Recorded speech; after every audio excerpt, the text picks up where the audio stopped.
தமிழ்நாடு போக்குவரத்து கழகம் எப்படி இருக்கிறது? என்ன வேலைகள்லாம் பண்ணிக்கிட்டு இருக்கீங்க தற்போது? கழகம் நலிவான நிலையில் இருந்தது. இந்த முதலமைச்சருடைய நடவடிக்கையின் காரணமாக மறுபடியும் சீரமைக்கப்பட்டு ஒரு நல்ல நிலைக்கு வந்து கொண்டிருக்கிறது. பழைய பேருந்துகள் எல்லாம் அகற்றப்பட்டு 15 ஆண்டுகள் ஓடிய பேருந்துகள் அகற்றப்பட்டு புதிய பேருந்துகள் அறிமுகப்படுத்தப்பட்டுக் கொண்டிருக்கிறது. கிட்டத்தட்ட 4800 பேருந்துகள் புதிய பேருந்துகள் மக்கள் பயன்பாட்டிற்கு வந்திருக்கிறது. மொத்தம் 11,000 பேருந்துகள் மக்கள் பயன்பாட்டிற்கு வர இருக்கிறது. அதில் 4800 வந்துவிட்டது. அதேபோல சென்னையில் மாநகர போக்குவரத்து கழகத்தில் சுற்றுச்சூழலுக்கு பாதுகாப்பான மின்சார பேருந்துகள் அறிமுகப்படுத்தப்பட்டிருக்கிறது. இதுவரை இல்லாத அளவிற்கு ஒரு 140 பேருந்துகளை முதல் கட்டமாக மாண்புமிகு முதலமைச்சர் அவர்கள் துவக்கி வைத்தார்கள். சென்னையில் மாத்திரம் 1100 மின்சார பேருந்துகள் இயக்கப்பட இருக்கிறது. அதேபோல ஊழியர்களுடைய பிரச்சனைகள் கடந்த காலங்களில் தீர்க்கப்படாமல் இருந்தது. ஊதிய ஒப்பந்த பேச்சுவார்த்தை 2 முறை பேசி அவருடைய பிரச்சனைகள் தீர்க்கப்பட்டு அவர்களும் இன்றைக்கு மகிழ்ச்சியான முறையில் பணியாற்றிக் கொண்டிருக்கிறார்கள். அவர்கள் மகிழ்ச்சியாக பணியாற்றிக் கொண்டிருக்கின்ற காரணத்தினால்தான் விடுமுறை நாட்களில் எந்த பிரச்சனையும் இல்லாமல் மக்கள் ஊர் சென்று செல்வதற்கான பயணங்கள் சிறப்பாக அமைகிறது. மகிழ்ச்சியா இருக்கீங்கன்னு சொல்றீங்க. ஆனா போக்குவரத்து தொழிலாளரை பொறுத்த வரைக்கும் கிட்டத்தட்ட 1,40,000 பேர் இருந்தாங்க. இப்போ 1,10,000 பேர் குறைவாக தான் இருக்காங்க. கிட்டத்தட்ட 40,000 காலி பணியில் இருப்பதாக சொல்லப்படுகிறது. இந்த காலி பணியிடத்துக்கு என்ன காரணம்? அதை நிரப்புவதற்கான ஏற்பாடுகளை தான் செய்யுங்க. அதாவது தொழில்நுட்பம் மாற மாற அதற்கு வசதிகளும் மாறுகிறது. அதற்கு தகுந்தாற்போல் இப்பொழுது அந்த பணியாளர்களுடைய இடம் முழுவதும் பூர்த்தி செய்யப்பட வேண்டிய தேவைகளும் இல்லாமல் போகிறது. ஏன்னா இயந்திரங்களுடைய உதவிகளோடு பல பணிகள் நடைபெறுகிறது. எங்கே தேவை இருக்கிறதோ அந்த இடங்கள் நிரப்புவதற்கு நடவடிக்கை எடுக்கப்படுகிறது. அரசு விரைவு போக்குவரத்து கழகத்திலே ஏற்கனவே 685 ஓட்டுநர் நடத்துனர்கள் பணியமர்த்தப்பட்டிருக்கிறார்கள். அதேபோல வருகின்ற மாதத்தில் 3200 பணியிடங்களை நிரப்புவதற்கு எழுத்துத் தேர்வு நடைபெற இருக்கிறது. அந்த எழுத்துத் தேர்வுக்கு பிறகு நேர்முகத் தேர்வு நடைபெற்று அவர்களும் பணிக்கு வர இருக்கிறார்கள். எங்கே தேவை இருக்கிறதோ அந்த பணியிடங்களை நிரப்புவதற்கான நடவடிக்கை எடுக்கப்பட்டு வருகிறது. திமுக எதிர்கட்சியாக இருக்கும்போது திமுக தொழிற்சங்கங்களும் தொடர்ந்து போராடினாங்க. அந்த கோரிக்கையெல்லாம் நிறைவேற்றப்பட்டு விட்டதா? நேற்று கூட உங்கள் கூட்டணியில் இருக்கிற சிஐடி தொழிற்சங்கத்தினர் கடுமையான விமர்சனங்கள் வைத்திருக்காங்க. ஓய்வு பெற்றோர்களுக்கு பணபலம் கொடுக்கவில்லை, தொழிலாளர்கள் தொடர்ந்து நசுக்கப்படுகிறோம், தனியார் மயமாக்கி நோக்குவதற்கு செல்கிறது, இப்படியெல்லாம் குற்றச்சாட்டு வைக்கிறது. இதை எப்படி பார்க்குறீங்க? இந்த புதிய ஒப்பந்த பேச்சுவார்த்தை நடத்தப்படாமல் 23 முறை பேச்சுவார்த்தை நடத்தி இறுதி செய்யப்படாமல் விட்டுவிட்டு சென்றார்கள். அதையெல்லாம் எதிர்த்தான் போராட்டம் நடைபெற்றது. அந்த போராட்டத்திற்கு பலனாகத்தான் இப்பொழுது 2 முறை பேச்சுவார்த்தை நடத்தப்பட்டு 2 முறை ஊதிய உயர்வும் வழங்கப்பட்டிருக்கிறது. சிஐடி பொறுத்தவரை அவர்கள் எப்பொழுதும் அவருடைய தொழிற்சங்கத்தை பலப்படுத்துவதற்கு அவர்களுடைய பணிகளை செய்ய வேண்டிய சூழல் இருப்பதால் அவர்கள் சில விமர்சனங்கள் வைப்பார்கள். ஓய்வு பெற்றவருடைய பணப்பலனை பொறுத்தவரை கடந்த காலங்களில் கொடுக்கப்படாமல் இருந்தது கொடுக்கப்பட்டிருக்கிறது. மீதி இன்னும் கொடுக்கப்படாமல் இருப்பதை அடுத்தடுத்த தவணைகளில் கொடுப்பதற்கு நடவடிக்கை எடுக்கப்பட்டிருக்கிறது. அதே போல ஓய்வு பெற்றவருடைய டிஏ என்ஹான்ஸ்மெண்ட் கொடுப்பதற்கான நடவடிக்கை எடுக்கப்பட்டு அதுவும் வழங்கப்பட்டு வருகிறது.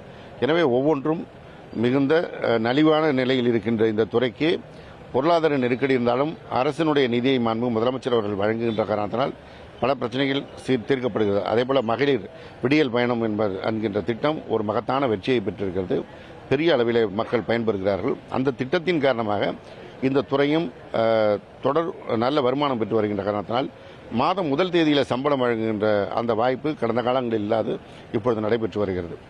குறிப்பாக தமிழக முதலமைச்சர் எதிர்க்கட்சித் தலைவர் எடப்பாடியை பார்த்து சுந்தரா டிராவல்ஸில் போறாரு அப்படின்னு சொன்னார். அதுக்கு எதிர்க்கட்சித் தலைவர் எடப்பாடி பழனிசாமி, நான் சுந்தரா டிராவல்ஸ் தான் போறேன், நான் ஒரு விவசாயியின் மகன். அதே சமயத்தில் தமிழகத்தில் இருக்கும் பெரும்பாலான பேருந்துகள் சுந்தரா டிராவல்ஸ் மாதிரி தான் இருக்கிறது, மழை காலங்களில் கொடைபிடித்து செல்லும் நிலைக்கு தான் பேருந்துகள் இருக்கிறதுன்னு ஒரு கடுமையான விமர்சனத்தை வச்சிருக்காங்க.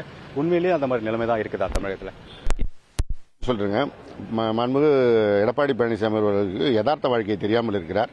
அவர் காலத்தில் போதிய பேருந்துகள் வாங்கவில்லை என்பது நாங்கள் தொடர்ந்து சொல்றோம். சட்டமன்றத்தில் சொல்ல போது கூட அவர் இதற்கெல்லாம் மறுப்பே சொன்னது கிடையாது. ஏன்னா உண்மை அது. அவர்கள் போதிய பேருந்து வாங்காத காரணத்தினால்தான் அவர் வாங்கி வைத்த சுந்தரா டிராவல்ஸ் ஓடிக்கொண்டிருந்தது. இப்பொழுது அவையெல்லாம் மாற்றப்பட்டு புதிய மஞ்சள் நிற பேருந்துகளும் நீல நிற பேருந்துகளும் எல்லா இடங்களிலும் ஓடுவதை நீங்களே பார்த்திருப்பீர்கள். அவர் பார்த்திருக்கவில்லை போல இருக்கு. அதனால தான் அவர் இதை பேசுறாரு. 4800 புதிய பேருந்துகள் வந்திருக்கிறதுனா அந்த பழைய அதிமுக ஆட்சி காலத்தில் வாங்காத ஓடிய பழைய பேருந்துகள் அவை மூலம் மாற்றப்படுகிறது. இந்த மீதி பேருந்துகள் வர வர இந்த பழைய பேருந்துகள் மாற்றப்பட இருக்கிறது. எனவே அவர்தான் சுந்தரா டிராவல்ஸுக்கு ஓனர். குறிப்பாக திமுக தனியார் மயத்துக்கு கடுமையான ஒரு எதிர்ப்பு தெரிவிக்கிறீங்க, மத்திய அரசு தனியார் மயமாக்குவதை கண்டிக்கிறீங்க. ஆனால் சென்னையில் தற்போது எலக்ட்ரிக் பேருந்துகள்லாம் தனியார் மயமாக்கப்படுகிறது. இதுக்கு வழிவகை செய்கிறது திமுக தனியார் மயத்திற்கு அப்படின்னு ஒரு குற்றச்சாட்டு வைக்கிறாங்க. அதை எப்படி பார்க்குறீங்க? அதாவது தனியார் மயமாக்குவது என்று முடிவெடுத்து விட்டால் இந்த 11,000 பேருந்துகளை வாங்க வேண்டிய தேவையே இல்லை. 4,800 பேருந்துகள் இப்போ அரசு வாங்கியிருக்கு. அதையும் தனியார் இடத்துல வாங்கி ஓட்டியிருக்கலாம். அதே போல ஓட்டுநர் நடத்துனரும் பணிக்கு எடுத்திருக்க வேண்டிய தேவையும் இல்லை. தனியார் மயமாக்கல் இல்லை என்பதை உறுதிப்படுத்துகின்ற விதத்தில் தான் புதிய பேருந்துகள் வாங்கப்பட்டிருக்கிறது. புதிய ஓட்டுநர் நடத்துனர் பணிக்கு எடுக்கப்பட்டிருக்கிறார்கள்.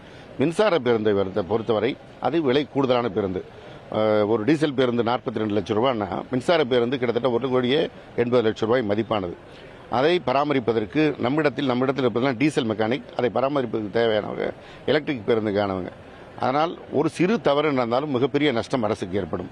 அதை தவிர்ப்பதற்கு தான் இந்த ஒப்பந்த அடிப்படையில் இந்த மின்சார பேருந்துகள் வாங்கப்படுகிறது. இது தமிழ்நாட்டில் மாத்திரமில்லை, இந்தியா முழுவதும் பல மாநிலங்களில் இதே போன்றுதான் ஒரு பாதுகாப்பு நடவடிக்கை. ஏன்னா நம்ம கூடுதல் விலைக்கு ஒரு பேருந்து வாங்கி அதன் மூலமாக நஷ்டம் அதிகம் வருவதற்கான சூழல் ஏற்பட்டுவிடக்கூடாது என்பதற்குதான் இன்றைக்கு இந்த அடிப்படையில் இயங்குகிறோம். இது கால மாற்றத்திற்கு ஏற்ப, தொழில்நுட்ப மாற்றத்திற்கு ஏற்ப சில நடவடிக்கைகள் நாம் எடுக்க வேண்டியதான் வரும். குறிப்பாக திமுகவுக்கும் அதிமுகவுக்கும் எந்த விதமான மாற்றம் இல்லை. ஏன்னா 2 பேரும் ஒரே மாதிரி தான் இருக்காங்க. தொழிற்சங்கத்தில் அழைத்து கூட பேச மாட்டாங்க. ஒரே மாதிரி தான் அதிமுக மாதிரி தான் திமுக நடக்குதுன்னு தொழிற்சங்கங்கள் குற்றச்சாட்டு வைக்கிறாங்க. அதை எப்படி பார்க்குறீங்க? அவங்க தொழிற்சங்கமே இருக்க மாட்டாங்கன்னு நினைக்கிறேன். ஏன்னா 63 தொழிற்சங்கத்தை உட்கார வச்சு பேச்சுவார்த்தை நடத்தி தான் நாங்கள் ஊதிய ஒப்பந்தம் கொடுத்தோம். அப்புறம் எப்படி தொழிற்சங்கத்தை இல்லாமல் பேச்சுவார்த்தை நடத்திருக்க முடியும்? 63 தொழிற்சங்கமும் கையெழுத்திட்டு இருக்கிறார்கள். இந்த ஊதிய ஒப்பந்தத்தை ஏற்கிறவங்க கொண்டு அதில் கிட்டத்தட்ட 46க்கும் மேற்பட்ட தொழிற்சங்கங்கள் கையெழுத்திட்டு இருக்கிறார்கள். அதிமுக, CIT யாரெல்லாம் குற்றஞ்சாட்டுகிறார்களோ அவர்களும் இந்த ஊதிய ஒப்பந்த பேச்சுவார்த்தையில் உட்கார்ந்து கோரிக்கைகள் வைத்தார்கள். அவர்கள் வைத்த கோரிக்கையிலும் சில கோரிக்கைகள் ஏற்றுக்கொள்ளப்பட்டிருக்கிறது. ஏன்னா 19மான குற்றச்சாட்டு இது.